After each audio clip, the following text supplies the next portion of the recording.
పిల్లలు, మనం 3వ తరగతిలో మొదటి పాఠంలో ఒక దేశభక్తి గేయం నేర్చుకున్నాం.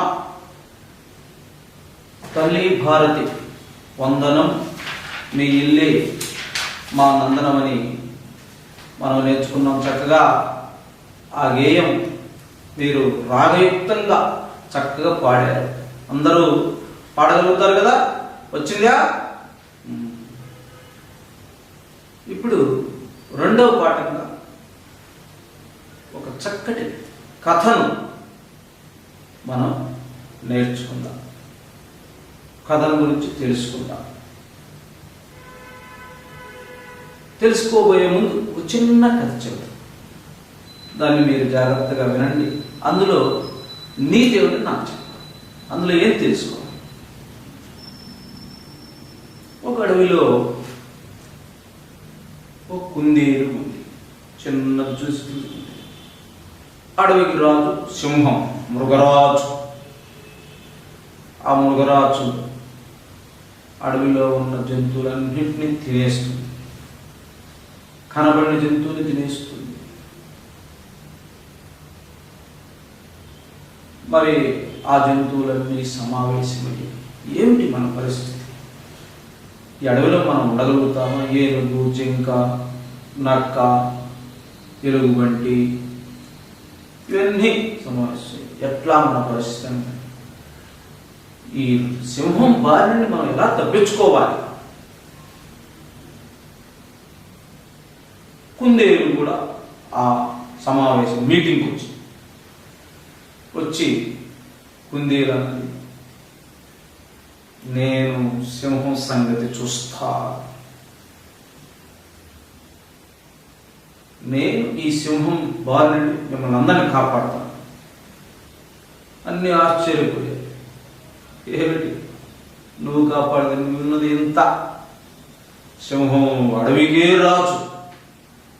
ఇది పెద్ద పెద్దగా మా వల్లే కాదు, నీ వల్ల అవుతుందా అన్నట్లు పెద్ద పట్టించుకోవాలి. కుందేలు మాటలు పట్టించుకోవాలి. కాదు, కుందేలు చిన్న పెద్దగా తెలివి ఉండాలి, కానీ చిన్న పెద్దగా నేను కాపాడుతాను. సరే చూడు, ఎట్లా కాపాడుతావు? కాపాడు మమ్మల్ని అందరినీ అనుకున్నా. అప్పుడు చిన్న కుందేలు, తెల్ల కుందేలు, గుడ్డి కుందేలు సింహం దగ్గరికి వెళ్ళి, సింహం అక్కడ కూర్చుంది పెద్ద ఎత్తుగా, కుందేలు కింద నుంచి. సింహం ఇప్పుడు పెద్ద పెద్ద జంతువులు కుందేలు పోతుంది పోదు కదా. రాజా నమస్కారం, మాకు ఆపద వచ్చి పడింది. ఏమిటి? నీకేం ఆపద వచ్చింది? రాజా, మన రాజ్యంలో ఇంకో సింహం వచ్చింది, పొరుగు దేశం నుంచి, పక్క అడవి నుంచి. అది మమ్మల్ని అందరినీ తింటానంటుంది. అప్పుడు మేము అన్నాం, మాకు రాజ్యంలో ఒక రాజు ఉన్నాడు, మృగరాజు. ఆయనను నువ్వెవరవి అంటే, కాదు, ఆ రాజును కూడా నేను చంపుతా అంటుంది. అక్కడ ఉంది. ఏంటి? నేను రాజుగా ఉంటే నన్నుగా ఇంకొకళ్ళు రాజుగా వస్తారా? వాడి సంగతి చూస్తాను పద అనేటప్పటికి కుందేలు చిన్నగా అడవి దారిలో నడుచుకుంటూ వెళ్తుంటే కుందేలు వెంట సింహం పరిగెత్తి, సరే పోయి పెద్ద బావి దగ్గరికి తీసుకెళ్ళి, కుందేలు అవతల ఒడ్డుంది. బావి దగ్గరికి సింహం వచ్చింది. రాజా చూడు, అక్కడ కింద కనపడుతున్నాడు ఇంకొక రాజు, వాడే మనల్ని అందరినీ చంపుతా అంటున్నాడు. అప్పుడు సింహం బావిలోకి చూసింది, తొంగి చూసింది. బావిలో నీళ్ళు ఉంటాయి కదా, తొంగి చూడగానే మరి ఆ సింహానికి తన నీడ కనపడింది. ఆ నీడనే ఇంకో సింహం అనుకుంది. ఆ సింహం అనుకుని వెంటనే నీ సంగతి చూస్తానాగు అని చెప్పి వెంటనే దూకేటప్పటికేమో లోతైన బావి, మరి నీళ్లున్నాయి. పైకి రాలేక ఆ నీళ్ళలోనే కొట్టుమిట్టాడుతూ సింహం చనిపోయింది.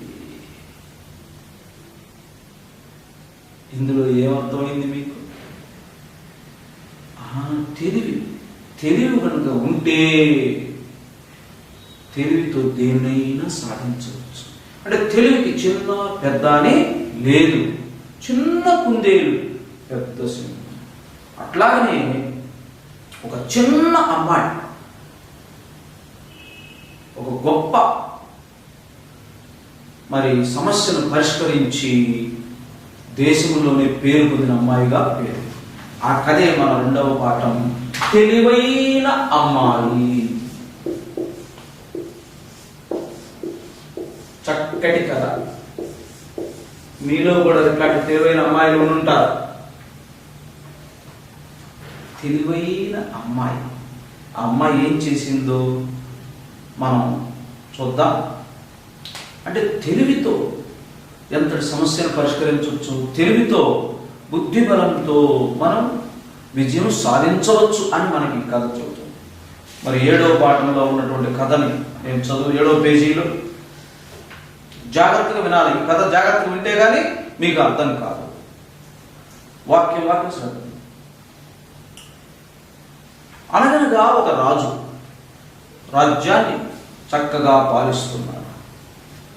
రాజుకు 60 ఏళ్ళు నిండడంతో షష్ఠి పూర్తి ఉత్సవాలు రాజ్యమంతా ఘనంగా జరిగాయి. ఆ వేడుకలో రాజుగారు ఒక ప్రకటన చేశారు. రాబోయే పున్నమి రోజున నేను ఒక ప్రశ్న అడుగుతా, దానికి జవాబు చెప్పిన వారికి 1000 బంగారు నాణ్యాలు ఇస్తాను, నా కొలువులో ఉద్యోగం కూడా ఇస్తా అని రాజు ప్రకటించాడు. మహారాజు గారు ఎలాంటి ప్రశ్న అడుగుతారు, ఎవరు జవాబు చెబుతారు అని రాజ్యమంతా పున్నమి రోజు కోసం ఆసక్తిగా ఎదురు చూసింది. పండితులు, మేధావులు, విద్యావంతులు తమ అదృష్టాన్ని పరీక్షించుకోవాలని ఉవ్విళ్ళూరుతున్నారు. కొందరైతే గ్రంథాలను రాత్రింబవళ్ళు చదువుతున్నారు. ఈ వార్త గ్రామాల్లోకి పాకింది. ఒక రైతు కూతురు వెన్నెల రాజుగారి ప్రకటన గురించి విన్నది. వెన్నెల చాలా తెలివైన పిల్ల. నేను కూడా రాజుగారి సభకు వెళ్తానని మారాం చేసింది. అమ్మా నాన్నలు తీసుకెళ్తామన్నారు. ఇంతవరకు ఒకసారి ఈ 3 పేర్లు చదవండి. చదివారా? సరే.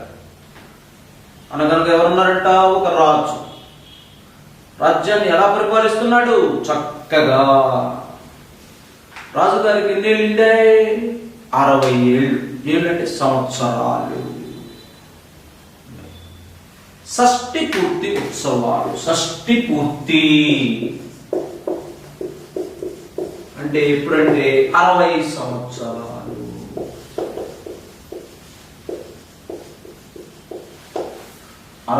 సంవత్సరాలు నిండితే షష్ఠి పూర్తి ఉత్సవాలు జరుగుతాయి.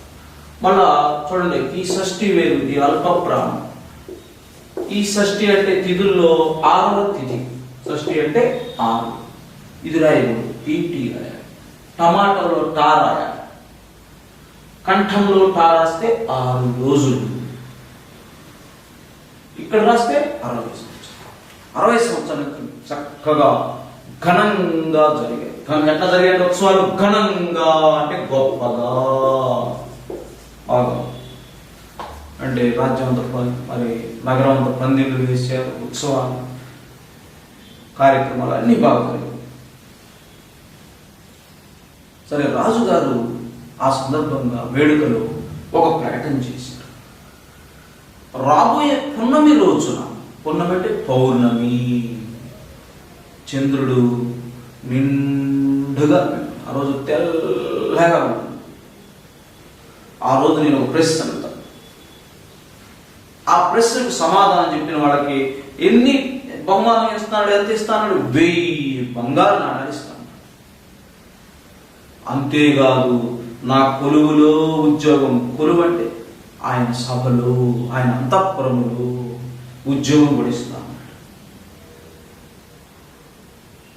ఇక ఆ రాజ్యంలో ఉన్నటువంటి పండితులు, మేధావులు, బుద్ధి ఉన్నటువంటి వాళ్ళు, బాగా చదువుకున్న వాళ్ళు ఇక కుస్తీలు పెట్టారు, పుస్తకాలు తీశారు, గ్రంథాలన్నీ చదివారు. అయితే అందరికీ ఆసక్తిగా ఉంది. అందరికీ ఆసక్తిగా ఉంది. ఏమడుగుతారు రాజుగారు, ఏం ప్రశ్న అడుగుతారు, ఎవరు జవాబు చెబుతారు అని రాజ్యం అంతా ఎదురు చూస్తున్నారు. ఆసక్తిగా ఇష్టంగా చూశారు. ఇక మిగతా పండితులు, మేధావులందరూ ఊళ్ళో తాహతాలాడారు. కుతూహలం, తొందరగా మేము గెలవాలి, ఆ 1000 బంగారు నాలు మేము గెలవాలి అని చెప్పి గ్రంథాలన్నీ తిరిగేశారు. రాత్రింబవళ్ళు పుస్తకాలు చదువుతున్నారట. వీళ్ళందరూ ఇట్లా పుస్తకాలు చదువుతుంటే ఒక పల్లెటూరులో ఒక అమ్మాయి ఉంది. పేరు ఏం పేరు? అమ్మాయి పేరు వెన్నెల. అమ్మాయి పేరు వెన్నెల. వాళ్ళ అమ్మా నాన్నతో అన్నదంట, నేను చెబుతా, రాజుగారి ప్రశ్నకు సమాధానం నేను చెబుతా. అప్పుడు వాళ్ళ అమ్మా నాన్న అమ్మాయిని, ఏమిటి పిచ్చి మొహమా నువ్వు చెప్పేది, మహామహా పండితులు వస్తారు ఆ సభలో, నువ్వు ఏం చెబుతావు, చిన్నపిల్లవేంటి? కాదు నేను చెప్తానని చెప్పి గొడవ, నేను చెప్పకపోతే నేను ఊరుకోని చెప్పి గొడవ చేసి పాప తల్లిదండ్రులు కూడా ఇక మారాం చేసి గొడవ చేసింది. ఇక కాదని లేక వెన్నెలను కూడా తీసుకెళ్ళి తర్వాత కథ చూడండి. పౌర్ణమి రోజు రాణి వచ్చి జనం తండోపతండాలుగా రాజుగారి సభా మండపానికి చేరుకున్నారు. రకరకాల వేషధారణలతో విద్వాంసులు వచ్చారు. వెన్నెల కూడా వాళ్ళ అమ్మా నాన్నలతో పాటు వచ్చింది. పున్నమి రాత్రి కాబట్టి వేదికంతా వెన్నెలతో నిండి పిండి పరచనట్లుగా ఉంది. రాజుగారు సభలోకి వచ్చి ఆసనం పైన కూర్చున్నారు. అంతా నిశ్శబ్దం. అందరూ రాజుగారి ప్రశ్న కోసం ఆత్రంగా ఎదురు చూస్తున్నారు. రాజుగారు ఈ విధంగా చెప్పారు. మహారాణి గారికి గుత్తి వంకాయ కూర తినాలనిపించి వెంటనే వంటవాణ్ణి పిలిపించి మసాలా బాగా వెయ్యి, గుమగుమలాడేలా గుత్తి వంకాయ కూర చెయ్యి అని ఆజ్ఞాపించింది. వంటవాడు కూర వండడం మొదలుపెట్టాడు. సన్నికల్లు అంటే గుండ్ర మీద మసాలా నూరుతున్నాడు. వాసన అంతఃపురమంతా వ్యాపించింది. వంటవాడి కూతురు ఉయ్యాల్లో ఏడుస్తుంది. పొయ్యి దగ్గర ఉన్న నీళ్ల గంగాలం పట్టుకొని వంటవాడి కొడుకు ఆడుకుంటున్నాడు. ఆ నీళ్లు పడి మంటలు ఆరుతున్నాయి. వంటవాడికి విపరీతమైన కోపం వచ్చింది. ఈ సంగతిని గమనించిన వంటాయన భార్య, ఒరేయ్, పొయ్యి దగ్గర నీకేం పని? పొయ్యిలో పడ్డావంటే నీ చావు మూడుతుంది, జాగ్రత్త అని పిల్లోడిని తిట్టి అక్కడి నుంచి తీసుకువెళ్ళింది. మొత్తానికి గుత్తి వంకాయ కూర తయారైంది. కూర తిన్న మహారాణి సంతోషపడి వంటవాడికి బంగారు నాణ్యాలు బహుమతిగా ఇచ్చింది. కథ విన్నారుగా. రాణిగారు వంటాయనకు ఎన్ని బంగారు నాణ్యాలు ఇచ్చిందో చెప్పండి, ఇది ప్రశ్న అని ముగించాడు రాజు. పండితులందరూ తలలు కొక్కున్నారు. కొందరు ఇది చెత్త ప్రశ్న అన్నారు. కొందరు ఈ విషయం ఏ గ్రంథంలో రాయబడి లేదన్నారు. కొందరు అనవసరంగా వచ్చామని, పరువు పోయిందని బాధపడ్డారు. ఒక్కరు కూడా జవాబు చెప్పలేకపోయారు. రాజుగారికి ఎన్ని సంవత్సరాలు నిండాయి? 60 సంవత్సరాలు. 60 సంవత్సరాలు నిండిన తర్వాత జరుపుకునే పండగ ఏమిటి? షష్ఠి పూర్తి ఉత్సవం. మరి ఆయన ఆ సందర్భంగా ఏమని ప్రకటించాడు? నేను పౌర్ణమి రోజు ఒక ప్రశ్న అడుగుతాను, చెప్పిన వాడికి ఎంత ఇస్తాను? 1000 బంగారు నాణ్యాలు ఇస్తాను. సరే, మహామహా పండితులు, మేధావులు, బుద్ధిమంతులు అందరూ వచ్చారు చెప్పుకున్నా. సరే, ఆ ప్రశ్న చెప్పడానికి ఎవరు బయలుదేరింది? వెన్నెల కూడా బయలుదేరింది. ఒక పల్లెటూరు అమ్మాయి, తెలివైన పౌర్ణమి రోజు వచ్చింది, రాణి వచ్చింది. ప్రజలంతా ఆసక్తిగా ఎదురు చూస్తున్నారు, ఇష్టంగా. ఏం జరుగుతుంది? రాజుగారు ఏమడుగుతారు? ఆ అడిగిన దానికి ఎవరు సమాధానం చెబుతారు? ఆ 1000 బంగారు నాణ్యాలు పొందే అదృష్టవంతుడు, అదృష్టవంతురాలు ఎవరు అని ఎదురు చూస్తారు. జనం తండోపతండాలు, తండోలు అంటే గుంపులు గుంపులుగా, వేలాది మంది తండోపతండాలుగా. మా ఊర్లో జరిగిన జాతరకు తండోపతండాలుగా ప్రజలు వచ్చారంటే విపరీతంగా వచ్చారు, వేలం వచ్చారు. కొంతమంది మహా విద్వాంసులు, విద్వాంసులు అంటే పండితులు, రకరకాల శాస్త్రాల్లో పండితులైన వారు, వ్యాకరణ శాస్త్రం, న్యాయ శాస్త్రం, ఆ రోజుల్లో ఉండే చదువులు, తర్క శాస్త్రం, ఇట్లా అలంకార శాస్త్రం, ఛందస్ శాస్త్రం, ఇట్లా పండితులు వచ్చారు. చక్కగా కొంతమంది ఒట్లు పెట్టుకొని, చక్కగా శాల్వాలు కప్పుకొని, రకరకాల వేషాలతో దేశం నలుమూల నుండి వెన్నెల కూడా వాళ్ళ అమ్మా నాన్నలతో వచ్చింది. ఏ రోజు జరుగుతుంది వేడుక? ప్రశ్న అడిగే రోజు ఏ రోజు? పున్నమి. పౌర్ణమి అన్నా కూడా పున్నమి. పున్నమి రోజు చంద్రుడు ఎట్లా ఉంటాడు? నిండుగా ఉంటాడు. చూడటానికి పిండి పరచినట్లుగా, పిండి బియ్యపు తెల్లటి పిండి మొత్తం వేసాము, ఎట్లా ఉందో అట్లా. సరే, అందరు రాజుగారి కోసం రాజుగారు వచ్చాడు. ఆసనం అంటే కుర్చీ మీద కూర్చున్నాడు. ఏమడుగుతాడు? ఆత్రంగా చూస్తాడు. ఆత్రంగా అంటే ఆసక్తిగా. ఏమడుగుతాడు?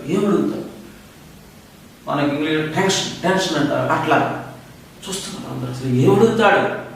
ఆయన అడిగిన దానికి ఎవరు సమాధానం చెబుతారు? ఇక రాజుగారు చెప్పటం ప్రారంభించారు. మా మహారాణి గారికి, మహారాణి అంటే ఎవరు? రాజుగారి భార్యకి గుత్తి వంకాయ కూర తినాలనిపించింది. వంకాయలు పొడవుగా ఉంటాయి, ఇట్లా సన్నగా చిన్నగా ఉంటే లావుగా, అవి గుత్తి వంకాయ. గుత్తి వంకాయ కూర తినాలనిపించింది. పాపం పండితులందరూ నేలమొహం చూసారు. ఇదేమిటి రాజుగారు ఏదో శాస్త్రంలోని శ్లోకాలు వాటి అడుగుతాడు, ఇదేందో గుత్తి వంకాయ కూర అనుకున్నారు అప్పటికే. మహారాణి గారికి గుత్తి వంకాయ కూర తినాలనిపించింది. మరి వంట చేయాలంటే వంటవాడు ఉంటారు కదా, ఇప్పుడు ఆంగ్లంలో చెఫ్ అంటున్నాం కదా, అట్లాగా వంటవాడిని పిలిపించింది. వంటవాడు వచ్చాడు. మసాలా బాగా వెయ్యి గుమగుమలాడే గుత్తి వంకాయ కూర చెయ్యి అని ఆజ్ఞాపించింది రాణిగారు. మసాలా అంటే తెలుసు కదా, అల్లం, వెల్లుల్లి, దాల్చిన చెక్క, ఎన్నికలు వేస్తారు కదా, వేయమని బాగా వేయి, గుమగుమలాడగా, మన రాజుగారి అంతఃపురం మొత్తం వ్యాపించాలి, అట్లా ఉండాలి. సరే, వంటవాడు మరి రాణి చెప్పిన తర్వాత ఆజ్ఞ చేసి తిరగలేదు కదా, సరేనా అమ్మగారు అంటూ కూర వండటం ప్రారంభించాడు. చక్కగా వంకాయ ముక్కలు కోసాడు, మసాలా నూరాడు, గుండ్రాయి మీద గుండ్రాయితోటి నూరాడు. ఇప్పుడంటే రకరకాల మిక్సీలు అప్పుడు లేవు కదా, గుండ్రాయితో నూరాడు. వాసన అంతఃపురం అంతా. వంటవాడి కూతుంటే చిన్నమ్మాయి ఉయ్యాలో ఏడుస్తుంది ఒక పక్కన. పొయ్యి దగ్గర నీళ్ళ గంగాళం పట్టుకొని, నీళ్ళ గంగాళం అంటే పాత్ర, గంగాళం అంటే ఏంటి? పాత్ర. ఆ నీళ్లు ఉన్నాయి అందులో. ఇప్పట్లాగా ట్యాప్ తిప్పుకోవడం కదా కదా, అప్పుడు పాత్రలో ఉంది నీళ్లు ఉంటే ఆ నీళ్ళ దగ్గరకు వచ్చి వంటవాడి కొడుకు, కూతురేమో ఉయ్యాలో ఉంది, కొడుకు వచ్చి ఆ నీళ్ళని అటు ఇటు చేతులతో కొడుతూ ఉన్నాడు. కొట్టేటప్పటికి ఆ పొయ్యి ఈ నీళ్లు పడి మంటలు ఆరుతున్నాయి. మరి నీళ్లు పడితే మంట ఆరుతుంది. ఆరేటప్పుడు వంటవాడికి విపరీతమైన కోపం వచ్చింది. ఎందుకంటే రాణిగారు పలానా సమయానికి కావాలి, మరి పొయ్యి ఆరిపోతే ఎట్లా, అందుకని కోపం వచ్చింది. కోపం వస్తే వంట ఆయన భార్య కూడా ఉంది అక్కడ వంట దగ్గర. ఒరేయ్, పొయ్యి దగ్గర నీకేం పనిరా, పొయ్యిలో పడ్డావంటే నీ చావు మూడుతుంది, జాగ్రత్త అని పిల్లలోని తిట్టింది. చావు మూడుతుంది, జాగ్రత్త.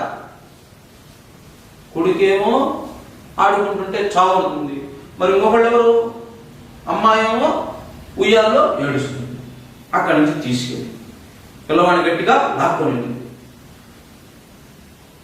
మొత్తానికి ఈ పిల్లవాడి ఇబ్బంది పెట్టినా, అమ్మాయి ఏడుస్తున్నా సరే చక్కగా గుత్తి వంకాయ కూర తీసి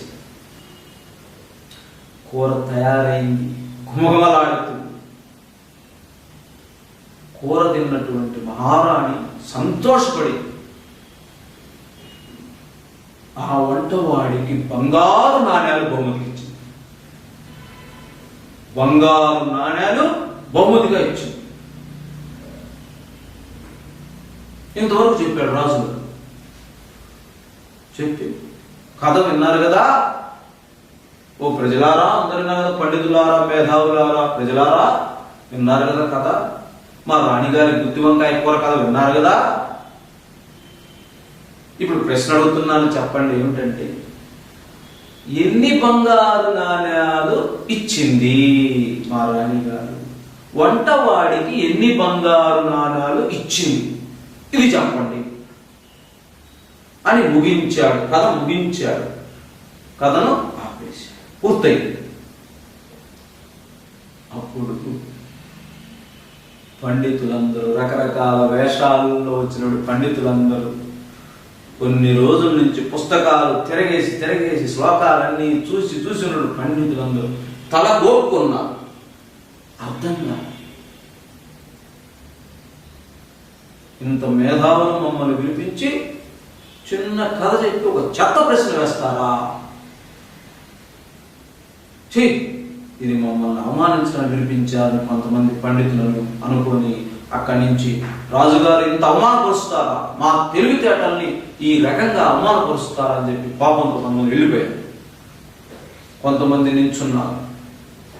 ఓ మహారాజా, మీరు చెప్పిన ప్రశ్న, మీరు చెప్పిన ఈ కథ, ఈ ప్రశ్న ఏ గ్రంథంలో లేదు ఇంతవరకు. చూపించండి ఏ గ్రంథంలో ఉందో.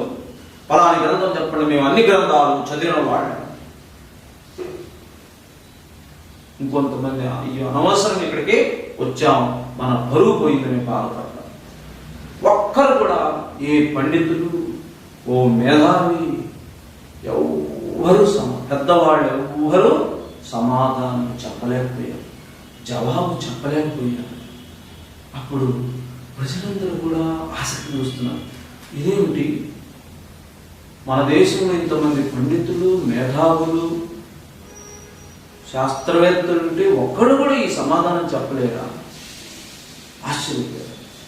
మరి ఎవరు చెబుతారు? అసలు చెప్పేవాళ్ళు లేరా అని అందరూ చూస్తూ ఉన్నారు. ఒకరు చూసుకుంటూ ఉన్నారు. అప్పుడు ఏం జరిగిందో చూడండి. నేను చదువుతాను, 8వ పేజీ నుంచి 9వ పేజీ. మీరు వెన్నెల వాళ్ళ నాన్న భుజాల మీదకి కథ బాగా విన్నది. పండితులతో పాటు వెన్నెల కూడా వెళ్ళిందని చెప్పుకున్నాం కదా. మహారాజా, మీ ప్రశ్నకు నేను జవాబు చెబుతాను అన్నది. అందరూ ఆశ్చర్యపోయారు. రాజు ఆప్యాయంగా వెన్నెలను దగ్గరికి పిలిచాడు. పెద్దవాళ్ళు మాత్రమే సమాధానం చెప్పాలని లేదు, తెలివిలో ఎవరు పెద్దయితే వారి అసలు పెద్ద, చెప్పమ్మా అన్నాడు. రాజా, రాణిగారిచ్చిన నాణ్యాలు 1116 అని వెన్నెల చెప్పాడు. రాజుగారు వెన్నెలను దగ్గరకు తీసుకుని సింహాసనం మీద కూర్చోబెట్టుకున్నాడు. శభాష్, చిన్నదానివైనా సరిగ్గా చెప్పావు. అని పొగిడాడు. అమ్మా, నీవు జవాబును ఖచ్చితంగా ఎలా చెప్పావు అని రాజు అడిగాడు.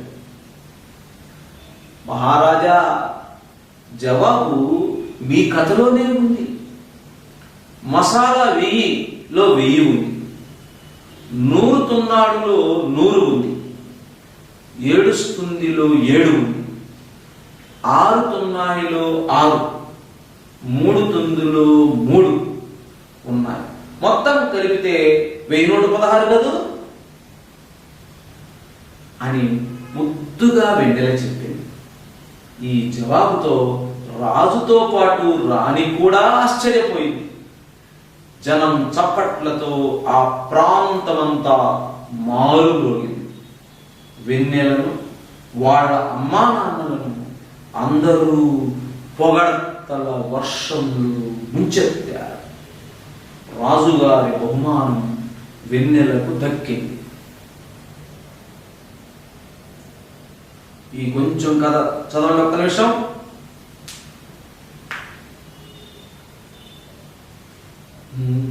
కథంతా చెప్పి, గుత్తి వంకాయ కూర కథంతా చెప్పి, ఎన్ని బంగారు నాణ్యాలు వంటవాడికి రాణిగారు ఇచ్చారో చెప్పండి. అదే ప్రశ్న. ఆ ప్రశ్న చెప్పిన వాళ్ళకి 1000 బంగారు నాణ్యాలు కొలువులో వచ్చింది. పండితులందరూ ఏమన్నారు? ఇది చెత్త ప్రశ్న, ఇంతవరకు ఏ గ్రంథంలో రాయలేదు, ఆయన ఇలాంటి ప్రశ్నలు అడుగుతారా?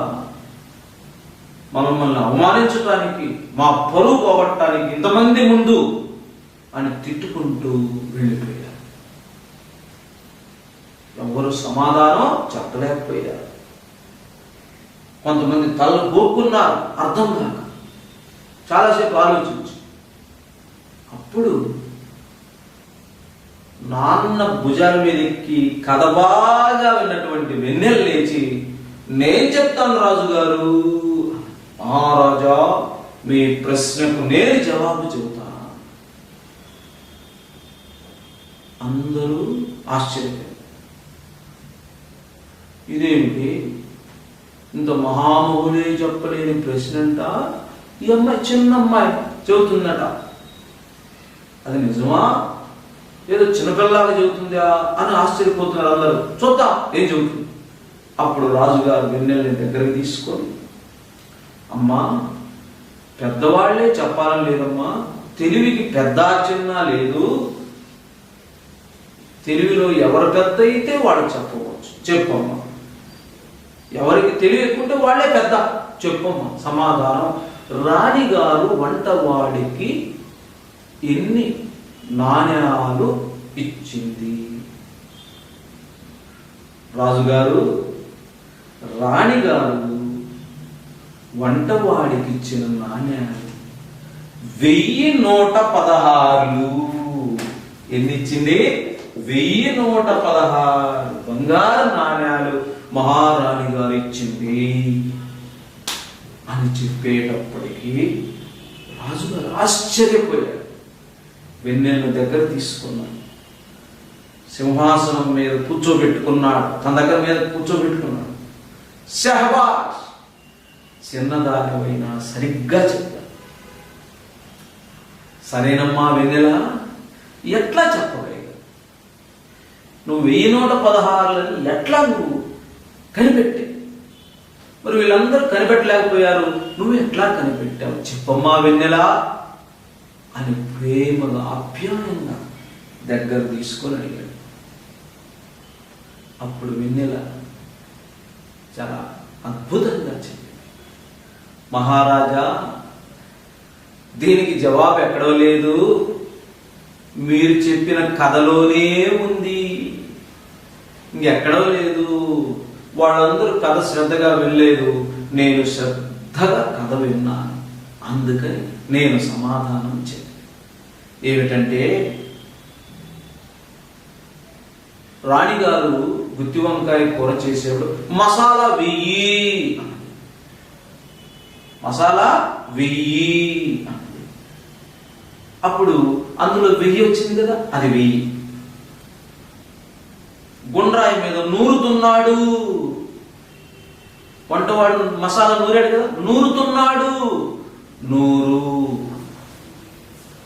నూరంటే 100, 1000, 100 అంటే 1100 అయింది. మరి ఉయ్యాల్లో పాప ఏడుస్తుంది అన్నప్పుడు 7 వచ్చింది. అప్పుడు 1000, 1100, ఒక 7, 1107. పిల్లవాడు ఏం చేస్తున్నాడో చెప్పుకున్నావు.